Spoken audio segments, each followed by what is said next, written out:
I have been plagued by a sleep paralysis nightmare on and off since I attended middle school. For this story, I'm going to call him Mr. Smiley, for the lack of a better name. Whenever he visits, it has always been the same horrible routine. Now before I tell you about my visits from this demon, let me tell you all that I know about Mr. Smiley. First by describing what he looks like in the home, someone may recognize him. For the last 13 years, I have never been able to see any detail of this humanoid figure, even when on the rare occasion he visited me on the nights that I fell asleep with a regular bedside lamp on. It has always been just a solid black shape. Except for his eyes and, of course, the reason I call him Mr. Smiley. He bears an ear-to-ear smile with large, sharp-pointed white teeth. After all this time, I'm still not sure how he was able to show all those teeth, like the Cheshire Cat from Alice in Wonderland, let alone how all those huge teeth fit into that monster's skull. His eyes sunken into his skull, wide, unblinking, and glossy black. There are no other facial features that I can discern. As for his body is just solid black. And from all the times I have stared into his eyes, I have never been able to tell if those eyes used to be a human or belonged only to a demon. Like the ones my grandmother told me about, a fetch or maybe a sluag, in her old Irish folklore stories. Now let me tell you about the first night Mr. Smiley came to visit me. I thought that I had just woken up, in my bed of course, lying on my back soaked in a cold sweat. My covers were kicked off the bed, but I was unable to move my body. Now, I have experienced sleep paralysis before then, so I knew pretty quickly that it was only a nightmare and believed like the others if I didn't fight it, that it would be over soon. But I was wrong. So wrong. I was only able to look around the room with my eyes, and I could not make out a sound. My old digital alarm clock blinked the time. It was about 1:15 in the morning. And that's when I caught a movement in the corner of my eye. And he was, standing there outlined with the faintest of light coming through the fabric of my curtains. A tall, thin, all-black silhouette that seemed to tower over me from across the room. I stared at him for what seemed like a few minutes, before he finally, slowly smiled at me and opened his eyes. That smile, even when I am awake, I can never forget it. My blood turned cold and I could not breathe. When my eyes jumped away from the smile, they locked into those black voids, and I felt a red-hot, burning pain rising throughout my entire body. I felt a scream tear at my throat as I squeezed my eyes shut against the pain, my mind going blank. After a minute, the pain subsided, and I weakly opened my eyes thinking that the nightmare had to be over. But to my horror, Mr. Smiley was still there, but only a couple feet closer to my bed. And once again, his eyes locked onto mine, and the pain shot through me worse than before. I could feel my muscles screaming to move, to run away from this pain, to run away from this monster. This game continued to play out twice more until he was standing by the side of my bed. I was in so much pain that all I could do was pray silently for it to be over. And then like nothing had happened, my alarm clock went off and I found myself tumbling out of my bed. I was finally awake. Shaken, but once I realized that the nightmare was over, I was so relieved that I went on with my day, only mentioning the nightmare in passing. I had no idea then what awaited me in the nights to come. There has to be no rhyme or reason for the nights that he came and visited me. It doesn't matter where I am, or if I had another human being or even a pet in the bed with me. And because of the paralysis, it never mattered. He would always appear standing in front of my window, the outside light outlining his tall and thin silhouette. And as we watched one another, we would start playing what has become our sadistic game. I have never dared to shut my eyes again when he came around, or tired of keeping them closed to avoid looking at him, thinking it would break me out of my paralysis. It leaves me feeling more exposed to any attack that he may make. Not to mention, I can still sense him there. Soon, even on the nights that he visits, and somehow I wake up on my own, it feels like he never truly leaves even after I wake up. Like he's hiding in the shadows or still peering at me from somewhere unseen. Not until the sun rose over the hills in my old neighborhood. I've only ever really lost our deadly little game once, and I nearly lost my life. It was just like any other night, for the most part. I can play the game to the point Mr. Smiley would only get to the end of my bed. But this night, he had gotten close enough to be bent over, face to face with me, and his hands disappearing deep into my abdomen. There was no blood, no torn flesh, just his hands seemingly ghosting through my belly. His smile had widened and his mouth slowly started to open in a snarl. I felt his hands clutch something inside my stomach. This is where the pain grew so intense. I sat straight up in bed, screaming my head off, making both my fiancé and dogs wake up. I didn't see him after that for nearly a month, but the next few weeks after that incident, I would have a throbbing pain in my gut. I couldn't keep any food or drink down, and real serious constipation, I'll admit it. My fiancé found me passed out cold on the floor, and the next I knew, I was brought into the emergency room for surgery. Now, according to my doctor and my emergency room surgeon, my ongoing battle with Crohn's disease had gotten so bad that the inflammation closed off my bowel, successfully obstructing it. During surgery, I had died for 2 minutes due to a hidden bleed. I do remember what happened when I died, but I'll leave that story for another time.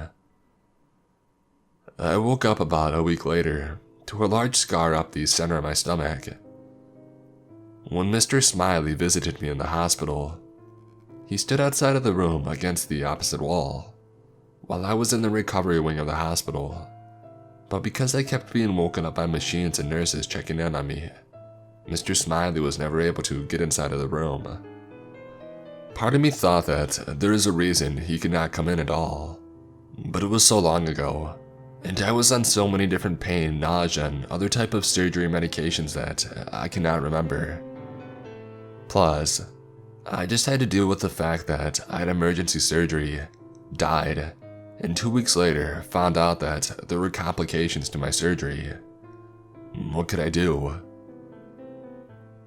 Now, to make things clear, I'm not going to say that Mr. Smiley caused my body to fail as it did. I've always known since my diagnosis that there was always the potential that it could happen if my medication failed. And since I was on newer medicine at the time, it was ruled as a treatment failure and can all be medically explained. But a part of me does wonder if this Mr. Smiley, some ghost or demon, had latched onto me.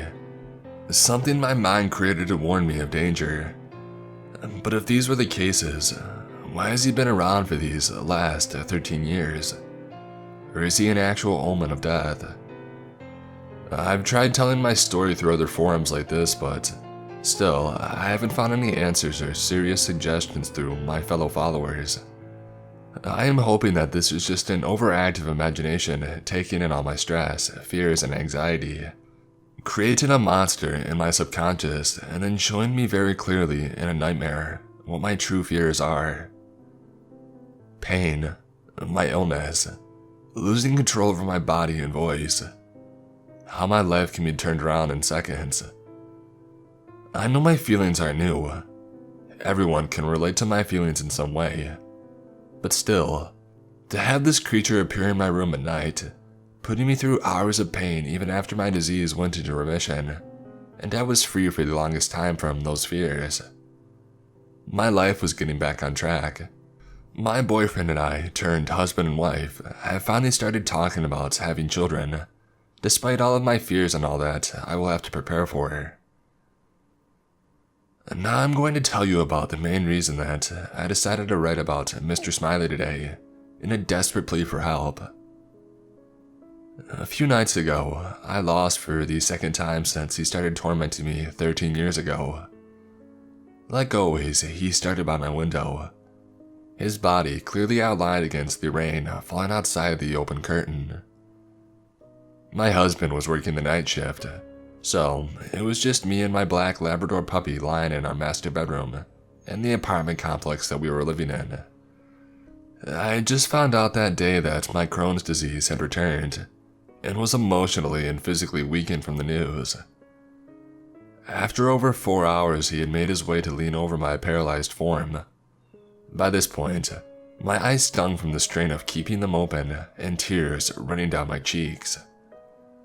I feared that my body would fail me again if he touched me, but I couldn't keep my eyes open and I closed them tight, feeling my body trembling as the pain subsided.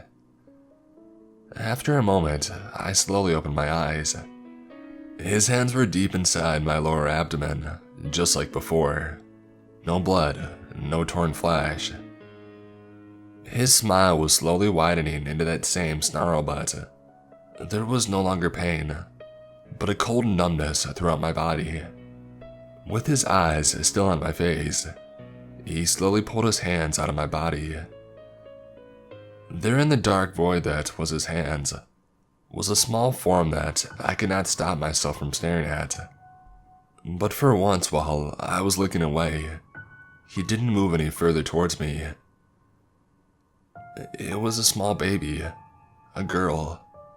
She reminded me of my little brother when he was born too soon, but there was something else that was strong. Her skin was a chalky gray with dark bruises across her tiny, premature body. She was having trouble breathing on her own, I could tell. I wanted to reach out and snatch her from his hands, believing desperately that if I could get her away from Mr. Smiley, I could help her. But I couldn't move. And as I lay there staring at what I realized was my baby girl, he curled his fingers and simply squeezed them sharply closed around her little body. I could hear her bones cracking as she let out one brief cry. It was sickening, and as I felt a scream tore through my throat, he raised her to his mouth, which had spread open, and dropped her down his throat. I woke up screaming, sitting up fast and trying to climb away from the spot where Mr. Smiley was standing. My puppy woke up and started barking. As soon as I had realized that I could move, I felt my stomach lurch, and before I made it out of my room, I had thrown up what was left of my only meal that day on the floor. My elderly neighbor came banging on my door before I had stopped heaving, and then I practically ran to the door and collapsed in her arms, crying. She had ended up calling the police before my husband, and they all found me wrapped up in a blanket with my neighbor gently rubbing my back. I couldn't even feel embarrassed about having to tell the officers that I had just had a nightmare. My husband, who knows I've had these terrors for years, was able to explain it, saying that I have had previous experiences of bad reactions to sedation used at medical procedures, and he should have alerted my neighbor or had one of his sisters stay with me that night while he was at work. Which wasn't untrue, but they were concerned, but eventually they left and my neighbor told my husband that she would stay the rest of the night with me while he returned to work. I didn't sleep, and so I ended up taking the next day off, and then I began to write this. I should note that since I have gone through a medical procedure that day, I was tested for pregnancy despite my birth control, and as you would expect it, I was negative. But please, if there's anyone out there who knows what Mr. Smiley is, I need to know so I can protect me and my family. He hasn't returned, but I fear the next time that we meet, and I just don't think I could stand him taking away any more of my babies from me again. All I bear to remember of her was their first and last cry.